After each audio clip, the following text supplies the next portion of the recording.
सेठ जी का एक काजू का कारखाना था, जहां उनके मजदूर काजुओं को अलग अलग छांटा करते थे। इन सभी मजदूरों में सेठ जी भीमदेव को अपना सबसे वफादार नौकर माना करते थे। भीमदेव, अभी आया सेठ जी। आज की क्या खबर है? आज नंदू आधा घंटा लेट आया है और बरखा 2 दिनों की छुट्टी लेने वाली है।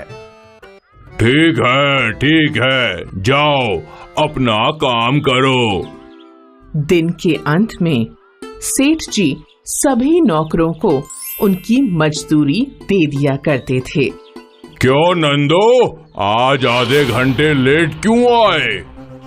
मालिक, आज बेटे को दवाखाना ले गया था, वहीं देर हो गई मालिक। ठीक है, कल से बराबर समय पे आ जाना।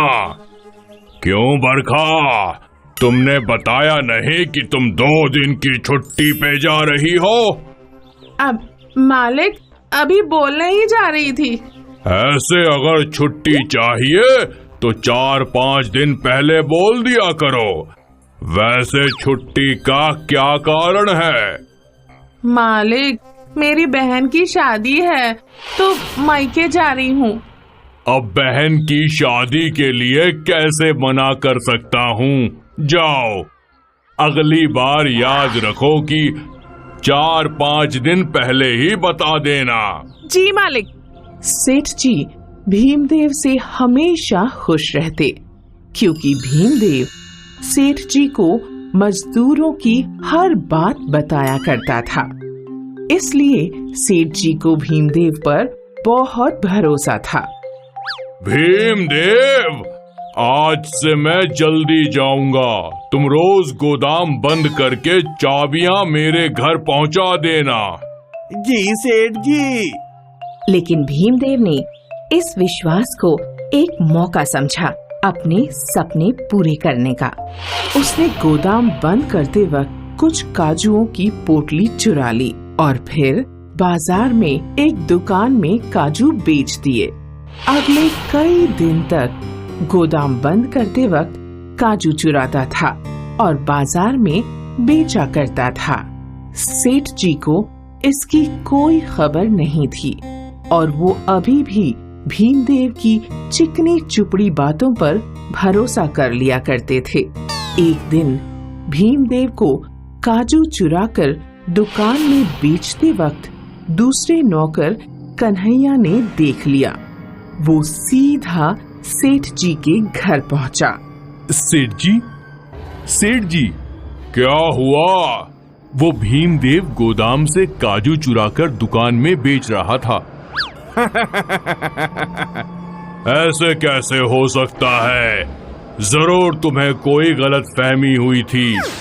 मैंने अपनी आंखों से देखा कि भीमदेव ने गोदाम से एक पोटली उठाई और फिर उसे दुकानदार को दे दिया, जिसने उसे पैसे भी दिए।